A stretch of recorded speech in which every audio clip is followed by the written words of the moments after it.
صباح الخير. النهاردة هنعمل مع بعض ألذ موهيتو في الدنيا ب3 نكهات أحلى من بعض، بطعم الليمون والنعناع والكريز والتين الشوكي. أحلى حاجة إن احنا هنجربه بفليفر مختلفة شوية عن المعتاد، وبصراحة شكله وطعمه أحلى من بعض وأوفر بكتير من إن احنا نشتريه من بره. يلا بينا نشوف هنعمل ال3 موهيتو القمر دول ازاي. هنبتدي أول واحد بموهيتو التين الشوكي. في بول هحط 5 من التين الشوكي يكونوا مستويين ولونهم حلو قوي كده محمرين، علشان لما نيجي نعمل الموهيتو يبقى لونه خطير زي ما انتوا شفتوه في البدايه. هبدا اهرس التين الشوكي. لو عندك شوكه، عندك اي حاجه تهرسي بيها، انا كان عندي ايد خشب هرست بيها التين الشوكي لحد ما يوصل معايا لقوام ناعم خالص زي ما هتشوفوه دلوقتي. بعد كده باخد معلقتين كبار من التين الشوكي على جنب كده. بعد كده بضيف عليهم معلقتين كبار من عصير الليمون المركز، عصير عادي عصرته على ايدي وصفيته من الشوايب ومن البذر، ومعلقه كبيره من السكر، مكترش السكر عشان لسه هنضيف حاجات مسكره، وكمان التين الشوكي مسكر. هخلطه بقى في الهاند بلندر، في الخلاط، اي حاجه متاحه عندكم. اهم حاجه ما ضيفلوش ولا نقطه ميه، عايزه طعم التين الشوكي يكون مركز فيه. وعلى المصفى هصفيه من كل البذر اللي فيه عشان اخد العصاره بتاعته بالشكل اللي هتشوفوه دلوقتي. وبس كده. بعد ما صفيته هيبقى عندي العصير بتاعي مركز بالشكل ده. هجيب بقى جار، كاس، كوبايه، اي حاجه، واحط فيه شريحتين من الليمون و2 نعناع، ورقتين بس من النعناع. مش عايزه اكتر علشان ما يكونش فليفر النعناع طاغي هو والليمون على التين الشوكي. وبأي حاجة تقيلة عندي زي الإيد الخشب اللي أنا ماسكاها دي بضغط 4 ضغطات على النعناع والليمون عشان يطلعوا العصارة اللي فيهم ويبقى ليهم طعم، وفي نفس الوقت بيكونوا كجارنش تزيين كده في الجار من جوه. بحط المعلقة الكبيرة من البذر بتاع التين الشوكي اللي احنا اخدناها على جنب في الأول، وبعد كده بحط تلت الكوباية أو الجار اللي أنا مستخدماه عصير التين الشوكي المركز، والتلج بتاعي كتير. وبعد كده بروح حاطة عليه اي بقى حاجة صودا تكون ملهاش لون ولا طعم مميز زي السيفن اب والسبرايت، وبعد كده بعمله جارنش بالنعناع. مش قادرة اقول لكم منعش ازاي، وطعمه مختلف جدا ومش معتاد، وطعمه خطير، والشكل احلى واحلى. بيتقدم كده، ولما تيجوا تشربوه بتقلبوه بالشاليمو. اهم حاجه تكون الشاليمو كبيره علشان يطلع منها بذر التين الشوكي. وتاني اختراع معانا وهو موهيتو الكريز، من احلى الاطعمه اللي ممكن تجربوها في الموهيتو، وفي نفس الوقت كمان احلى فاكهه صيفي، تبقى خفيفه كده وتيجي موسم صغير، فلازم تجربوها.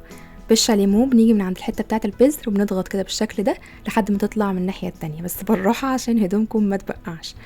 بعد كده بضيف على ربع كيلو الكريز بعد ما شلنا منه البذر، بحط عليه 3 معالق كبار من عصير الليمون المركز ومعلقتين كبار من السكر، وبعد كده بضربه في الهاند بلندر او في الخلاط. اهم حاجة ما يكونش فيه نقطة مية عشان يكون طعمه مركز.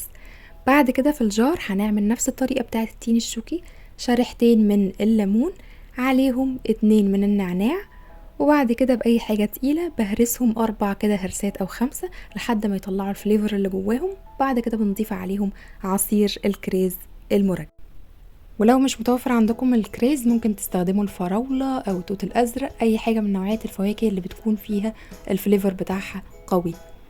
بنعمل تلت الجار من عصير الكريز المركز، وبعد كده نحط تلج كتير بقى كتير عشان الانتعاش. وبعد كده بنضيف عليه نفس الحكاية سبرايت او 7 اب، اي حاجة تكون ملهاش فليفر ولا لون. وبعد كده بنحط عليها بقى جارنش كده كريزية. مش قادرة اقول لكم طعمه خطير ازاي، برضو لما تيجوا تشربوه قلبوه، هو بس بيتقدم كده عشان تدريجة الالوان دي بتخطف العين شوية. طيب دي الطريقة اللي انا بعصر بيها الليمون. ده 3 نوع اللي هو الاصلي، الموهيتو الاصلي، الليمون والنعناع العادي. على قد ما مكوناته ابسط واحد فيهم على قد ما طعمه خطير، يعني بجد حاجة اخر انتعاش فعلا انتوا بتشربوه.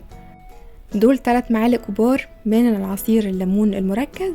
هحط عليهم حوالي 6 ورقات نعناع فريش، طبعا النعناع لازم يكون فريش والفليفر بتاعته قوية، ما يكونش كده ملوش طعم. ونحط عليهم 3 معالق كبار من السكر. تمام. انا هنا كنت مضاعفه الكميه فعشان كده هتحسوا ان السكر كتير. في الخلاط او في الهاند بلندر هنخلط كل الكلام ده، وعلى فكره الخلاط هيفرم النعناع احسن من الهاند بلندر كمان.